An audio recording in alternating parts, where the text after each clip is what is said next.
GBA election ಯಾವಾಗ? ರಾಜ್ಯ ಸರ್ಕಾರ ಜೂನ್ 30ರ ಗಡುವಿನ ಒಳಗೆ ಆಗಲ್ಲ, ಸ್ವಲ್ಪ ಸಮಯಾವಕಾಶ ಬೇಕು ಅಂತ ಹೇಳಿ ಸುಪ್ರೀಂ ಕೋರ್ಟ್ಗೆ ವಿಸ್ತರಣೆ ಬಗ್ಗೆ ಅರ್ಜಿಯನ್ನ ಹಾಕೊಂಡಿತ್ತು.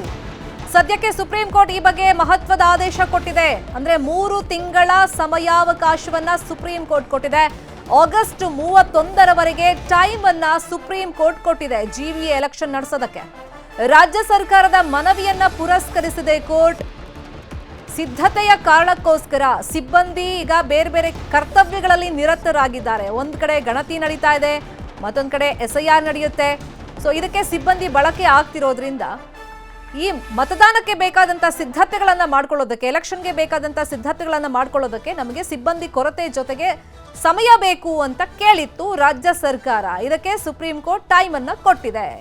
ಚುನಾವಣೆಗೆ ಕಾಲಾವಕಾಶವನ್ನ ಕೋರಿ ಸರ್ಕಾರ ಮತ್ತೊಮ್ಮೆ ಮೇಲ್ಮನವಿಯನ್ನ ಹಾಕೊಂಡಿತ್ತು. ಜಿಬಿಎ ಎಲೆಕ್ಷನ್ಗೆ ಸಂಬಂಧಪಟ್ಟಂಗೆ ಸುಪ್ರೀಂ ಕೋರ್ಟ್ನಲ್ಲಿ ಸರ್ಕಾರದ ಅರ್ಜಿ ವಿಚಾರಣೆಯನ್ನ ನಡೆಸಲಾಯಿತು. ಸೆಪ್ಟೆಂಬರ್ 30ರ ತನಕ ಕಾಲಾವಕಾಶವನ್ನ ರಾಜ್ಯ ಸರ್ಕಾರ ಕೋರಿತು. ಆದರೆ ಆಗಸ್ಟ್ 31ರವರೆಗೆ ಚುನಾವಣೆ ನಡೆಸಬೇಕು ಅಂತ ಹೇಳಿ ಈಗ ಕಾಲಾವಕಾಶವನ್ನ ಸುಪ್ರೀಂ ಕೋರ್ಟ್ ಕೊಟ್ಟಿದೆ.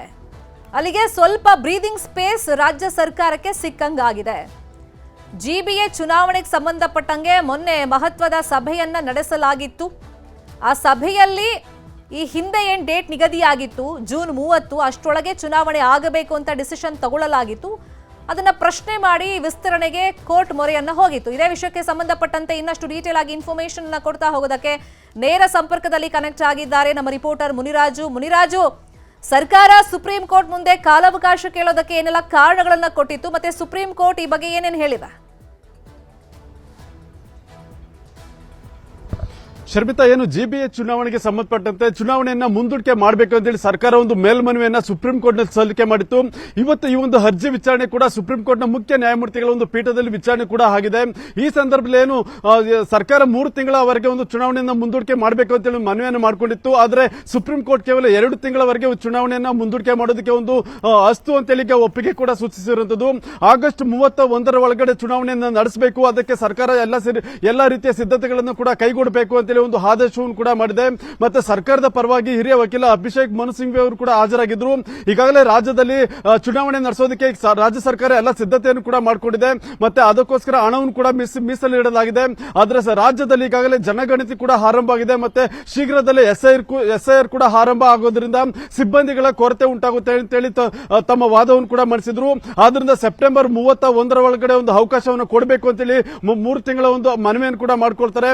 ಆದ್ರೆ ಇದಕ್ಕೆ ಸುಪ್ರೀಂ ಕೋರ್ಟ್ ಕೂಡ ಒಂದು ಏನೋ ವಿರೋಧವನ್ನ ವ್ಯಕ್ತಪಡಿಸಿರುವುದು. ಯಾಕಂದ್ರೆ ರಾಜ್ಯ ಸರ್ಕಾರಕ್ಕೆ ಚುನಾವಣೆ ನಡೆಸೋದಕ್ಕೆ ಮನಸ್ಸಿದ್ದಂತಿಲ್ಲ ಅಂತೇಳಿ ಒಂದು ಅಭಿಪ್ರಾಯವನ್ನು ಕೂಡ ವ್ಯಕ್ತಪಡಿಸಿ ರಾಜ್ಯ ಸರ್ಕಾರಕ್ಕೆ 1 ತಿಂಗಳು ಮತ್ತೆ ಚುನಾವಣಾ ಆಯೋಗಕ್ಕೆ 1 ತಿಂಗಳು ರೀತಿಯಲ್ಲಿ 2 ತಿಂಗಳ ಕಾಲಾವಕಾಶವನ್ನು ಕೂಡ ಕೊಟ್ಟಿದೆ.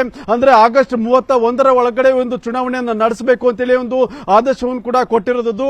ಮತ್ತೆ ಇದೇ ಸಂದರ್ಭದಲ್ಲಿ ಏನು AG ಶಶಿಕಿರಣ್ ಶೆಟ್ಟಿ ಅವರು ಕೂಡ ಒಂದು 15 ದಿನಗಳ ಕಾಲ ಒಂದು ಅವಕಾಶವನ್ನು ವಿಸ್ತರಿಸಬೇಕು ಅಂತೇಳಿ ಒಂದು ಮನವಿಯನ್ನು ಕೂಡ ಮಾಡ್ತಾರೆ. ಯಾಕಂದ್ರೆ ಶೀಘ್ರದಲ್ಲೇ SIR ಕೂಡ ಶುರುವಾಗುತ್ತೆ. ಅದರಿಂದ ಸಿಬ್ಬಂದಿಗಳ ಕೊರತೆ ಉಂಟಾಗೋದ್ರಿಂದ ಚುನಾವಣೆ ನಡೆಸೋದಕ್ಕೆ ತಾಂತ್ರಿಕವಾಗಿ ಕಷ್ಟಕರ ಆಗುತ್ತೆ ಅಂತೇಳಿ ಕೂಡ ಒಂದು ವಾದವನ್ನು ಮಂಡಿಸಿರೋದು. ಆದ್ರೆ ಇದನ್ನು ಕೂಡ ನಿರಾಕರಿಸಿದಂತ ನ್ಯಾಯಪೀಠ ಆಗಸ್ಟ್ 31ರ ಒಳಗಡೆ ಎಲ್ಲಾ ರೀತಿಯ ಒಂದು ಸಿದ್ಧತೆಯನ್ನ ಮಾಡಿಕೊಳ್ಬೇಕು, ಮತ್ತೆ ಅಷ್ಟರಲ್ಲಿ ಚುನಾವಣೆಯನ್ನ ನಡೆಸಬೇಕು. ಶೀಘ್ರದಲ್ಲೇ ಏನು ರಾಜ್ಯ ಸರ್ಕಾರ ಚುನಾವಣೆ ನಡೆಸೋದಕ್ಕೆ ಬೇಕಾದಂತ ಒಂದು ತಯಾರಿಯನ್ನು ಕೂಡ ಮಾಡಿಕೊಳ್ಬೇಕು ಅಂತೇಳಿ ಒಂದು ಆದೇಶವನ್ನು ಕೂಡ ಈಗ ಮಾಡಿದೆ. ಶರ್ಮಿತಾ, ಮುನಿ, ಯಾವ ಸರ್ಕಾರ ಬಂದ್ರು ಈ ಹಿಂದೆ BBMP ಇತ್ತು, ಈಗ GBE ಆಗಿದೆ, ಹೆಸರು ಬದಲಾವಣೆ ಆಗಿದೆ ಬಿಟ್ರೆ ಅಭಿವೃದ್ಧಿ ಕಾರ್ಯದ ಬಗ್ಗೆ ಜನನೂ ಪ್ರಶ್ನೆ ಮಾಡ್ತಾ ಇದ್ದಾರೆ. ಮತ್ತೆ ಎಲೆಕ್ಷನ್ ಜನಪ್ರತಿನಿಧಿಗಳಿಗೆ ಬೇಡ, ನಮಗೆ ಸ್ಥಳೀಯ ಮಟ್ಟದಲ್ಲಿ ಕಾರ್ಪೊರೇಟರ್ಗಳು ಬೇಕು ಅಂತ ಜನ ಕೇಳ್ತಾ ಇದ್ದಾರೆ. ಈ ಸಂಘರ್ಷದ ಮಧ್ಯದಲ್ಲಿ ಈಗ ಒಂದ್ ಕಡೆ ವಾರ್ಡ್ಗಳ ಮರು ವಿಂಗಡಣೆ ಆಗಬೇಕು, ಅದ್ರ ಜೊತೆಯಲ್ಲಿ ಮೀಸಲಾತಿ ಪ್ರಕಟ ಮಾಡಬೇಕು, ಈ ಪ್ರಕ್ರಿಯೆಗಳೆಲ್ಲ ನಡಿಬೇಕು. ಇದಕ್ಕೂ ಒಂದಿಷ್ಟು ಸಮಯ ಹಿಡಿಯುತ್ತೆ. ಈ ಬಗ್ಗೆ ಏನಾದರೂ ಸುಪ್ರೀಂ ಕೋರ್ಟ್ ಮೆನ್ಷನ್ ಮಾಡಿದೆಯಾ?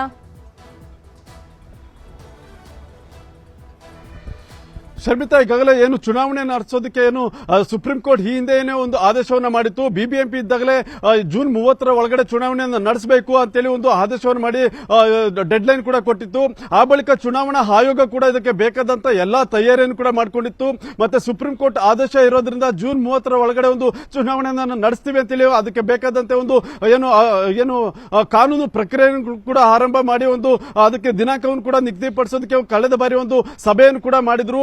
ಆದ್ರೆ ಈ ನಡುವೆ ಈಗ ರಾಜ್ಯ ಸರ್ಕಾರ ಕೂಡ ಇದಕ್ಕೆ ಸಂಬಂಧಪಟ್ಟಂತೆ ಚುನಾವಣೆಯನ್ನ ಮುಂದೂಡಿಕೆ ಮಾಡೋದಕ್ಕೆ ಒಂದು ಮೇಲ್ಮನವಿ ಕೂಡ ಈಗ ಸಲ್ಲಿಕೆ ಮಾಡಿರೋದು. ಯಾಕಂದ್ರೆ ಚುನಾವಣೆ ನಡೆಸಬೇಕಾದ್ರೆ ಸಾಕಷ್ಟು ಒಂದು ತೊಡಕುಗಳು ಇರುತ್ತದೆ, ಮತ್ತೆ ಪ್ರಕ್ರಿಯೆಗಳು ಕೂಡ ಆರಂಭ ಆಗಬೇಕಾಗುತ್ತೆ. ಯಾಕಂದ್ರೆ ಮೊದಲಿಗೆ ಬಿಬಿಎಂಪಿ ಇತ್ತು, ಅಲ್ಲಿ 198 ವಾರ್ಡ್ ಇತ್ತು. ಆನಂತರ ಜಿಬಿಎ ಆದ ಬಳಿಕ ವಾರ್ಡ್ಗಳ ಸಂಖ್ಯೆ ಗಣನೀಯವಾಗಿ ಏರಿಕೆ ಆಗಿರುವುದು, ಮತ್ತೆ 5 ಪಾಲಿಕೆಗಳಾಗಿ ವಿಂಗಡಣೆ ಆದ ಬಳಿಕ ವಾರ್ಡ್ನ ಮೀಸಲಾತಿ ಇರಬಹುದು, ಮತ್ತೆ ವಾರ್ಡ್ನ ಸಂಖ್ಯೆ ಹೆಚ್ಚಳ ಆಗಿರೋದ್ರಿಂದ ಅಲ್ಲಿ ಸಿಬ್ಬಂದಿಗಳನ್ನ ನಿಯೋಜನೆ ಮಾಡಬೇಕು. ಅದಕ್ಕೆ ಎಷ್ಟು ಸಿಬ್ಬಂದಿಗಳ ಅಗತ್ಯತೆ ಇದೆ ಅನ್ನೋದ್ರ ಬಗ್ಗೆ ಕೂಡ ಒಂದು ಸಾಕಷ್ಟು ಪ್ರಕ್ರಿಯೆಗಳನ್ನು ಕೂಡ ನಡೆಸಬೇಕಾಗುತ್ತೆ. ಆದ್ರಿಂದ ಸಮಯಾವಕಾಶವನ್ನ ಕೊಡಬೇಕು ಅಂತೇಳಿ ಈಗ ರಾಜ್ಯ ಸರ್ಕಾರ ಒಂದು ಮನವಿಯನ್ನು ಕೂಡ ಮಾಡಿಕೊಂಡಿತ್ತು. ಆದ್ರೆ ಈಗ ಈ ಒಂದು ಮನವಿಯನ್ನ ಸುಪ್ರೀಂ ಕೋರ್ಟ್ ಪರಿಗಣನೆ ಮಾಡಿರೋದು. ಆದ್ರೆ 2 ತಿಂಗಳ ಅವಧಿಯನ್ನಷ್ಟೇ ವಿಸ್ತರಣೆ ಮಾಡಿರೋದ್ರಿಂದ ಈ ಒಂದು ಅವಧಿ ಆಗಸ್ಟ್ 31ರ ಒಳಗಡೆ ಈಗಾಗಲೇ ಚುನಾವಣೆ ನಡೆಸಬೇಕು ಅಂತೇಳಿ ಒಂದು ಆದೇಶವನ್ನು ಕೂಡ ಈಗ ಮಾಡಿದೆ. ಯಾಕಂದ್ರೆ ರಾಜ್ಯ ಸರ್ಕಾರ ಪದೇ ಪದೇಯಾಗಿ ಈ ರೀತಿ ಅರ್ಜಿಯನ್ನ ಹಾಕ್ತಾ ಇರೋದ್ರಿಂದ ಸರ್ಕಾರಕ್ಕೆ ಚುನಾವಣೆ ನಡೆಸೋದಕ್ಕೆ ಎಲ್ಲೋ ಒಂದು ರೀತಿ ಮನಸ್ಸಿಲ್ಲ ಅನ್ನೋ ಮನಸ್ಸಿದ್ದಂತಿಲ್ಲ ಅಂತೇಳಿ ಒಂದು ಅಭಿಪ್ರಾಯವನ್ನು ಕೂಡ ಈಗ ಸುಪ್ರೀಂ ಕೋರ್ಟ್ ವ್ಯಕ್ತಪಡಿಸಿದೆ. ಆದ್ರೆ ಇದೇ ಕೊನೆ ಬಾರಿ ಕಾಲಾವಕಾಶನ ವಿಸ್ತರಿಸಲಾಗುತ್ತೆ. ಮುಂದೆ ಈ ರೀತಿಯಾಗಿ ಕಾಲಾವಕಾಶನ ವಿಸ್ತರಿಸೋದಕ್ಕೆ ಮನವಿ ಮಾಡಬಾರ್ದು ಅಂತೇಳಿ ಕೂಡ ಒಂದು ಸೂಚನೆಯನ್ನು ಕೂಡ ಕೊಟ್ಟಿದೆ. ಆಗಸ್ಟ್ 31ರ ಒಳಗಡೆ ಚುನಾವಣೆಯನ್ನು ನಡೆಸಬೇಕು ಅಂತೇಳಿ ಈಗ ಒಂದು ಆದೇಶ ಕೂಡ ಹೊರಬಂದಿದೆ. ನೋಡೋಣ ರಾಜ್ಯ ಸರ್ಕಾರ ತಯಾರಿಗಳು ಹೆಂಗಿರುತ್ತೆ ಅಂತ. Thank you so much Muni.